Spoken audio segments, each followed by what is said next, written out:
నెల్లూరు జిల్లా ఆత్మకూరు మండల కేంద్రంలో తెలుగుదేశం జనసేన బీజేపీ కూటమి ఆధ్వర్యంలో ఆత్మీయ సమావేశం జరిగింది. ఈ కార్యక్రమానికి నెల్లూరు జిల్లా ఎంపీ వేమిరెడ్డి ప్రభాకర్ రెడ్డి ముఖ్య అతిథిగా హాజరయ్యారు.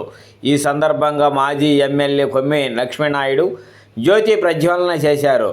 టీడీపీ వ్యవస్థాపకులు మాజీ ముఖ్యమంత్రి నందమూరి తారక రామారావు విగ్రహానికి ఎంపీ వేమిరెడ్డి ప్రభాకర్ రెడ్డి, మంత్రి ఆనం రామనారాయణ రెడ్డి పూలమాల వేసి నివాళులర్పించారు. అనంతరం ఏర్పాటు చేసిన ఆత్మీయ సమావేశంలో ఎంపీ వేమిరెడ్డి ప్రభాకర్ రెడ్డి మాట్లాడుతూ, రాజకీయ రంగంలో ఎంతో అనుభవం ఉన్న ముఖ్యమంత్రి నారా చంద్రబాబు నాయుడు రాష్ట్రాన్ని అన్ని విధాలా అభివృద్ధి చేస్తున్నారని చెప్పారు.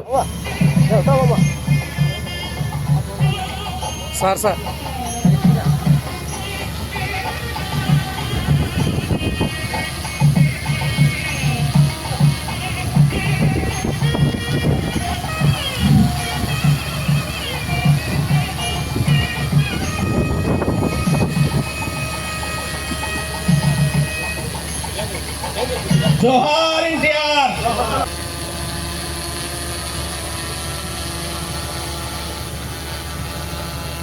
సమావేశంలో ఎంపీ వేమిరెడ్డి ప్రభాకర్ రెడ్డి మాట్లాడుతూ, ఆంధ్ర రాష్ట్రానికి అనుభవం ఉన్న వ్యక్తి నారా చంద్రబాబు నాయుడు ముఖ్యమంత్రి కావడం అందరి అదృష్టమన్నారు. కేంద్రంలో అందరి మంత్రులతో మాట్లాడి రాష్ట్ర అభివృద్ధికి నిధులు తెస్తున్నట్లు చెప్పారు. మంత్రి ఆనం రామనారాయణ రెడ్డి మాట్లాడుతూ, ఎంపీ వేమిరెడ్డి ప్రభాకర్ రెడ్డి నెల్లూరు జిల్లాను అభివృద్ధి చేసేందుకు తమ వంతు కృషి చేస్తున్నారని చెప్పారు. ఆత్మకూరు నియోజకవర్గ అభివృద్ధికి తమ వంతు కృషి చేస్తున్నామన్నారు. ఎమ్మెల్సీ బేదా రవిచంద్ర మాట్లాడుతూ, కూటమి ప్రభుత్వము ఎన్నికల సమయంలో ఇచ్చిన హామీలను ఒక్కొక్కటి నెరవేరుస్తుందని చెప్పారు. ఇటువంటి ముఖ్యమంత్రి మనకి ఉండడం చాలా అదృష్టం అంట మన రాష్ట్రానికి. అతను ఢిల్లీ వచ్చాడంటే ఒక్క నిమిషం ఖాళీగా ఉన్నాడు. పొద్దున వచ్చాడంటే పొద్దున్న నుంచి దాదాపు సాయంత్రం వరకు ఒక 10 మంది మినిస్టర్లన్నా కలుస్తాడు.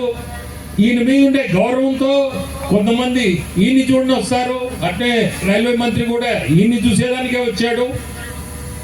కొంతమంది ఈయన పోవడం, వాళ్ళు రావడం, ఏదైనా కానీ ఒక నిమిషం అయితే వేస్ట్ చేయడు. మా ఎంపీస్ అందరినీ కూడా ఈ మధ్య 3 రోజుల నాడు కూడా వచ్చాడు. రాత్రి 9:30 10 గంటలకు మీటింగ్ పెట్టి ప్రతి ఒక్క ఎంపీని మీరు ఏం చేస్తున్నారు, ఏం చేశారు ఈ 9 నెలలు, నాకు మీరందరూ మైక్ తీసుకొని ప్రతి ఒక్కరు మీరు ఏం చేశారో నాకు చెప్పాలా అని. ఇటువంటి ముఖ్యమంత్రి మనకి ఉండడం నిజంగా కూడా చాలా అదృష్టం అనుకున్నాను. ఎందుకంటే ఎవరైనా ఆలోచన లేనోళ్ళు కూడా ఆలోచన కల్పిస్తున్నాడు. అంటే నిన్ను ప్రజలు ఎన్నుకొని ఇక్కడ దాకా వచ్చారు, మీరు ఖచ్చితంగా మీరందరూ ఏదో ఒకటి రాష్ట్రానికి మీరు చేయాలి. నన్ను ఎంఎస్ఎంఈ అంటే చిన్న పరిశ్రమలు దాని మీద ఫోకస్ చేసి నెల్లూరు జిల్లాలో చాలా ల్యాండ్స్ ఉన్నాయి, వసతులు ఉన్నాయి. ఇటువంటివన్నీ ఉన్నప్పుడు నువ్వు ఎందుకు దాన్ని ముందుకు తీసుకోలేకున్నావు? కాన్స్టిట్యుయెన్సీస్లో ల్యాండ్ ఉంది, ఫెసిలిటీస్ ఉన్నాయి, పోర్ట్ ఉంది మనకి. అట్లే రేపు ఎయిర్పోర్ట్ మీద కూడా 2 సంవత్సరాలు ఎయిర్పోర్ట్ కూడా పూర్తి చేయాలా అనే ఒక కార్యక్రమం కూడా మన ముఖ్యమంత్రి ఆ రోజు మన ఏవియేషన్ మినిస్టర్ మన మంచి కావడం తోటి ఆడిని కూడా కూర్చోబెట్టి నెల్లూరులో 27 కల్లా ఎయిర్పోర్ట్ స్టార్ట్ కావాలా, దానికి తగ్గ ఏమేమి ఉన్నాయో సమస్యలు దాన్ని తీర్చి ఖచ్చితంగా మీరు 27లో నేను అక్కడి నుంచి ఉడాన్ స్కీమ్లో చిన్న ఏరోప్లేన్లన్నా దిగాలి అక్కడ అన్నట్టు ఆ రోజు అందరికి కూడా చెప్పడం జరిగింది. స్పెషల్లీ మంత్రికి చెప్పాడు, ఇంట్రెస్ట్ తీసుకొని నువ్వు నెల్లూరుది చూడాలని. అంటే నన్ను కూడా దాంట్లో ఇన్వాల్వ్ చేసి ఆల్రెడీ లాస్ట్ మంతే మీరు చూసుంటారు, ఒక టీం వచ్చింది, చూసుకోపోయినారు. వాళ్ళు విదిన్ 15 రోజుల్లోనే వాళ్ళు కూడా వాళ్ళ సూచనలు ఇస్తా అన్నారు. అట్లే ప్రతి దాంట్లో కూడా ఇక రైల్వేది అన్నారు కాబట్టి రైల్వేది ముఖ్యంగా చెప్తున్నాను. ఖచ్చితంగా దాన్ని ప్రయత్నం చేస్తానన్నా, ప్రయత్నం చేసి అది జరిగేదానికే చూస్తున్నాం. దాంట్లో మన ముఖ్యమంత్రి చాలా ఇంట్రెస్ట్ ఉంది కాబట్టి నేను అనుకుంటున్నా అది ఖచ్చితంగా జరగద్దని కూడా మన కాలంలో. మనం ఈ 4 సంవత్సరాలు ఉంది. బట్ ఇది 4 సంవత్సరాల్లో పోయేది కాదు. మనం కూటమి 15 సంవత్సరాలు మంది నడవాల. ప్రతి ఒక్కరు కూడా ఈ కూటమిలో ఉండే ప్రతి ఒక్కరు, జనసేన కానీ బీజేపీ కానీ, మనందరం కలిసికట్టు లాస్ట్ ఎలక్షన్లో మనందరం ఎట్లా చేసామో అదే పద్ధతిలో ముందుకు కూడా మనం ఖచ్చితంగా పార్టీని తీసుకోవాలా. రాష్ట్రాన్ని కూడా అభివృద్ధి, సంక్షేమం అనేది 2 పదాలతో నడిపించాలని ప్రతి ఒక్కరిని కోరుకుంటున్నాను. ఏదైనా సమస్యలున్నా ముందుకు తీసుకురండి, కానీ వెనక చేరి ఏదో ఒక మాట్లాడడం మానేసి ప్రతి బుధవారం కూడా ఈ మధ్య ముఖ్యమంత్రి చెప్పినట్టున్నారు, శాసనసభ్యులందరినీ కూడా వాళ్ళ వాళ్ళ కాన్స్టిట్యుయెన్సీస్లో బుధవారం నాడు ఏదున్నా ఎటువంటి సమస్యలున్నా స్వీకరించాలని ఖచ్చితంగా మీరు ముందుకు తీసుకుపోయి దాన్ని కూడా చూడండి అని. సో మీ అందరికీ ఈ ఆత్మీయ సభలో చెప్పేది, ఒక ఎలక్షన్తో మనందరం పోయేది కాదు. ఇది ఖచ్చితంగా ముందుకు అందరం కలిసి నడవాలా. నడిచేదానికే ఈ ఆత్మీయ సభ కూడా. మీరందరూ కూడా మళ్ళీ కూడా ధన్యవాదాలు చెప్తున్నాను. మీ అందరూ మా ఇద్దరిని కూడా రామనాథ్ ఎమ్మెల్యేగా, నన్ను ఎంపీగా మీరందరూ గెలిపించిన దానికి ధన్యవాదాలు చెప్తూ, ఏది ఉన్నా మీకు సమస్యలు ఏదైనా ఉన్నా నేను చేయగలిగింది ఖచ్చితంగా మీరు వచ్చి నన్ను కలవచ్చని అందరికీ కూడా ధన్యవాదాలు. మెట్ట ప్రాంతమైనటువంటి ఉదయగిరి, ఆత్మకూరు, వెంకటగిరి ప్రాంతాలుగా మరొక రైల్వే లైన్ ప్యారలల్గా మన చెన్నై, న్యూఢిల్లీ వెళ్ళేటువంటి లైన్కి ప్యారలల్గా సమాంతరంగా మళ్ళీ వెళ్తుంది. ఇది చాలా అవసరం. ముఖ్యంగా మెట్ట ప్రాంతాలు అభివృద్ధి చెందాలి అంటే రవాణా సౌకర్యం కావాలి. ఇప్పటికే జాతీయ రహదారులు వచ్చాయి, గతంలో వచ్చాయి, ఇప్పుడు వచ్చాయి, కొత్తగా వస్తున్నాయి. ఈ జాతీయ రహదారులతోటి రైల్వే లైన్ కూడా త్వరితగతిన పూర్తయితే ఆత్మకూరు నియోజకవర్గంలో రైతాంగం వలసపోయే పరిస్థితి ఉండదు. ఇక్కడే ఉండి వ్యవసాయం చేసుకుంటారు, పరిశ్రమలు పెట్టుకుంటారు. చిన్న చిన్న కుటీర పరిశ్రమలతో ఈ దేశానికి వాళ్ళ యొక్క ఆర్థిక స్తోమతని అందించే పరిస్థితి ఉంది. ఇది తప్పకుండా పార్లమెంట్ సభ్యులుగా ప్రభాకర్ రెడ్డి గారు ఆలోచన చేస్తే తప్పకుండా దీన్ని సాధించగలమనేటువంటి నమ్మకం నాకుంది. వారు అది చేయాలని వారిని నేను కోరుతా ఉన్నాను. మరి అదేవిధంగా మనకు ఒక లింక్ రైల్వే లైన్ ఉంది. ఇది అసలు మెయిన్ లైనే లేదు, నువ్వు లింక్ లైన్ గురించి ఎలా అడుగుతున్నావా అని నన్ను కూడా చాలామంది ప్రశ్నించారు.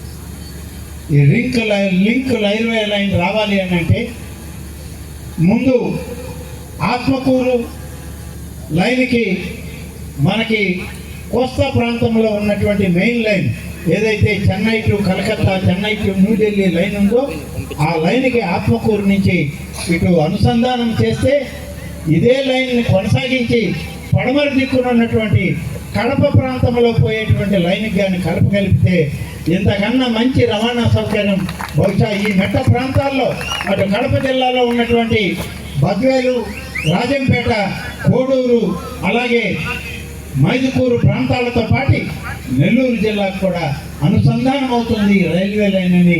దీన్ని కూడా ప్రత్యేకంగా మీరు చొరవ తీసుకోవాలని చెప్పి ప్రభాకర్ రెడ్డి గారిని కోరుతా ఉన్నాను. ఇక రోడ్డు సౌకర్యానికి వస్తే జాతీయ రహదారులు ఉన్నాయి. ఇప్పటికే 3 లేన్ల రహదారులు ఉన్నాయి. ట్రాఫిక్ని బట్టేది 4 లేన్ల రహదారులు చేస్తామని చెప్పి హామీ ఉంది. అవి చేస్తూ వస్తూ ఉన్నారు ఒకటి. కానీ ప్రధానమైనటువంటి రహదారి, దీని గురించి మనం ఆలోచన చేయాలి. మీరే చొరవ తీసుకోవాలి. మనకి జాతీయ రహదారి పోతూ ఉంది. కృష్ణపట్నం నుంచి ముంబై వరకు పోయే రహదారి మనం ఆత్మకూరు మీద పోతూ ఉంది. ఈ రహదారికి మనకి ఏర్పేడు నుంచి ఒరిస్సా ప్రాంతానికి వెళ్ళే రహదారి ఒకటి ఉంది. రహదారి నెంబర్ 565. ఆ రహదారి మన ప్రాంతం నుంచే, మన నియోజకవర్గం నుంచే పోతుంది. ఈ రహదారిని 565 రహదారి ఏదైతే ఆత్మకూరు సోమశిల రోడ్డుని జాతీయ రహదారిగా మార్చి సోమశిల ప్రాజెక్టు కానీ మనం చేయగలిగితే మరి అది ఒక పెద్ద రవాణా కార్యక్రమంగా ఈ ప్రాంతం మెట్ట ప్రాంతంలో ఉన్న గ్రామాలన్నిటికీ వెసులుబాటు కలుగుతుంది. ఇది అభివృద్ధికి మంచి మార్గాన్ని చూపిస్తుందని చెప్పి నేను ప్రభాకర్ రెడ్డి గారికి తెలియజేస్తున్నాను. మరి చిన్న చిన్న ఉన్నాయి లింక్ రోడ్లు, నందవరం టు నందిపాడు ఉదయగిరి, అలాగే సంగం కలిగిరి, మన నెల్లూరుపాలెం నుంచి విజయమూరు, ఇవన్నీ కూడా చిన్న చిన్న లింక్ రోడ్లు. ఈ లింక్ రోడ్లు జాతీయ రహదారులే కావాలేదు. సెంట్రల్ రోడ్ ఫండ్ కానీ మనం తీసుకెళ్ళగలిగితే, నిధులు కానీ వచ్చాయంటే జాతీయ రహదారుల స్థాయిలో సిఆర్ఎఫ్ రోడ్లు వేసుకోవడానికి ఉంటుంది. ఈ 3 రోడ్లు లింక్ అయిందంటే మనకి అటు కావలి, ఉదయగిరి, ఇటువైపు ఉన్నటువంటి ఆత్మకూరు నియోజకవర్గాలకి బలోపేతం అవుతుంది. రవాణా సౌకర్యం మెరుగుపడుతుంది, రైల్వే సౌకర్యం మెరుగుపడితే ఇవన్నీ మనకి ఏర్పడినప్పుడు మన ప్రాంతం అభివృద్ధికి దోహదపడతాయి. ఇవి జాతీయ స్థాయిలో జరిగేవి. నేను తర్వాత మీకు ఆ మహజర్లు ఇస్తాను. వాటిని మీరు కేంద్ర ప్రభుత్వం దగ్గరికి తీసుకెళ్ళి రాష్ట్ర ప్రభుత్వం నుంచి మంజూరులు తీసుకొని అక్కడ కూడా వాళ్ళ దగ్గర నుంచి మంజూరు తెచ్చి నిధులు తేగలిగితే, ఇవన్నీ ఒక్కరోజు చేయాలని కాదు, ఇది ఒక ప్రణాళిక. మనకు 5 సంవత్సరాల సమయం ఇచ్చింది ఈ ప్రాంత ప్రజానీకం. మీరు కానీ నేను కానీ 5 సంవత్సరాల్లో ఈ ప్రాంతాన్ని అభివృద్ధి చేసే దిశలో ఈ ప్రణాళికని ముందు పెట్టుకొని మనం వెళ్దాం. ఒకటొకటిగానే చేద్దాం, అన్నీ పరిష్కరిద్దాం. తిరిగి 5 సంవత్సరాల్లో మళ్ళీ ప్రజల సమక్షానికి మీరు కానీ నేను కానీ మన పార్టీ కానీ వచ్చేటప్పుడు ఉమ్మడి నాయకత్వంలో పరిశీలన చేసేటప్పుడు చెప్పిన మాట నెరవేర్చుకొని వచ్చిన నాయకులు వీళ్ళు ఈ పార్టీలో అని చెప్పి ఈ ప్రాంత ప్రజలు మనల్ని ఆదరిస్తారు, ఆశీర్వదిస్తారు అని చెప్పి ఈ సందర్భంగా తెలియజేస్తాను. చిన్న చిన్న విషయాలన్నీ మళ్ళీ మాట్లాడుకోవచ్చు. జలజీవన్ మిషన్ ప్రత్యేకంగా కేంద్ర ప్రభుత్వంది. మీరు 28వ సంవత్సరం వరకు కూడా పవన్ కళ్యాణ్ గారి నాయకత్వంలో మన ముఖ్యమంత్రి గారు కోరితే ప్రధానమంత్రి నరేంద్ర మోడీ గారు దానికి ఆమోదించి ఈ సంవత్సరంతో అయిపోయింది ఆ ప్రాజెక్టు. జలజీవన్ మిషన్ అంతమొచ్చింది. ఆ ప్రోగ్రామ్ని 28 చివరి దాకా పెంచడం అనేది మీరందరూ చేసినటువంటి ఒక ప్రయత్నం ఫలితం. ఈ 28వ సంవత్సరంలోగా జలజీవన్ మిషన్లో ఆత్మకూరు నియోజకవర్గంలో ఇంటింటికి కొళాయి కార్యక్రమాన్ని పూర్తి చేసే దిశలో మేము ప్రయత్నాలు చేస్తూ ఉన్నాం. దానికి మీ అందరి సహకారం కావాలి. ముఖ్యంగా ఎంపీగా మీ యొక్క ఆశీర్వచనాలు మాకు కావాలని చెప్పి సందర్భంగా మనం చూస్తున్నాం. సోమశిల డ్యామ్ ఎటువంటి ప్రమాదంలో ఉంది, దాన్ని వెంటనే ప్రత్యేకంగా చర్యలు తీసుకోవాలని చెప్పి రామనారాయణ రెడ్డి గారు ఒక ప్రత్యేక శ్రద్ధతో ఈరోజు సోమశిల డ్యామ్ ఆత్మకూరుది కాదు, జిల్లా మొత్తం ప్రమాదంలో పడేటువంటి పరిస్థితి ఉంది. వెంటనే దాన్ని చక్కదిద్దాలంటే ముఖ్యమంత్రి గారు కూడా ఆశ్చర్యపోయారు. ఏది అటువంటి పరిస్థితులు ఉన్నాయని ప్రత్యేకంగా ఆయన స్వయంగా వచ్చి రామనారాయణ రెడ్డి గారు చెప్పిన తర్వాత పరిస్థితి చూసి ఆశ్చర్యపోయినటువంటి సందర్భం. ఈరోజు హై లెవెల్ కెనాల్ ఎక్కడేసింది అక్కడే ఉన్నది. ఈరోజు ఉత్తర కాలువ ఏమైనా పని జరిగిందా 5 సంవత్సరాల కాలంలో? దక్షిణ కాలువ కానీ, లేక ఈరోజు ఇప్పుడే చెప్పారు ఐటీఐ గురించి, లేదా పాలిటెక్నిక్ గురించి, లేకపోతే ఈ నియోజకవర్గంలో ఏదైనా విద్యపరంగా వైద్యపరంగా ఏదైనా చేసిన పరిస్థితులు ఉన్నాయా? అందుకే ప్రజలు మనల్ని ఆశీర్వదించారు. 5 సంవత్సరాలు ముందు వాళ్ళని 151 సీటుతో ఆశీర్వదిస్తే దానికి రెట్టింపు 164 సీట్లతో ఈరోజు కూటమి పార్టీలను ఆశీర్వదించి మనకు అవకాశం ఇచ్చారు. తప్పకుండా ఈరోజు ఆత్మకూరు నియోజకవర్గ అభివృద్ధి కాదు, వారికి భగవంతుడు చంద్రబాబు నాయుడు గారు, కూటమి పెద్దలు, ఈ రాష్ట్రంలో అనేక మంది దేవాదాయ శాఖ మంత్రులు పనిచేశారు.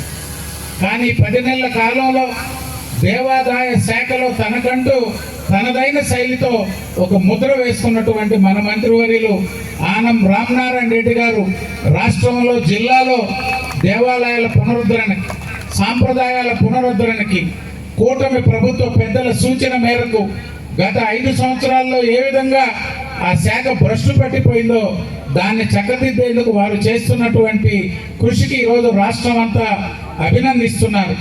అదేవిధంగా కూటమి ఏ విధంగా పార్టీల మధ్యన సర్దుబాటు ఉండాలి, ఏ విధంగా అందరం కలిసి ఐక్యంగా పైన వారు ఏ విధంగా ఉన్నారో కింద కూడా అదే విధంగా ఉండాలనేటువంటిది అనేక సందర్భాల్లో రాష్ట్ర పార్టీ సమావేశాల్లో మేము మంత్రులు అందరూ కలిసి సమన్వయ సమావేశాల్లో కానీ రామనారాయణ రెడ్డి గారు ప్రతిపాదించి భారతీయ జనతా పార్టీ జనసేన పార్టీ వారికి ఏ విధంగా కలిసి మనం జిల్లాలో కానీ రాష్ట్రంలో కానీ ముందుకు వెళ్ళాలనేటువంటి సలహాలు సూచనలు కూడా వారు చేయడం జరిగింది. తప్పకుండా ఆత్మకూరు నియోజకవర్గంలో, ఎందుకంటే వారే ముందు మాకు జిల్లా రాష్ట్ర స్థాయిలో మన మధ్యన ఏ విధంగా ఒక సౌద్భావ వాతావరణంలో ముందుకు వెళ్ళాలనేటువంటి ఆలోచన సూచనలు సలహాలు ఇచ్చినటువంటి పరిస్థితుల్లో ఇక్కడ కూడా చక్కగా కూటమి ఒక సమన్వయంతో ముందుకు వెళ్తుందని చెప్పి తెలియజేస్తూ ఈ సమావేశానికి ఈ కార్యక్రమాలకి నన్ను ఆహ్వానించి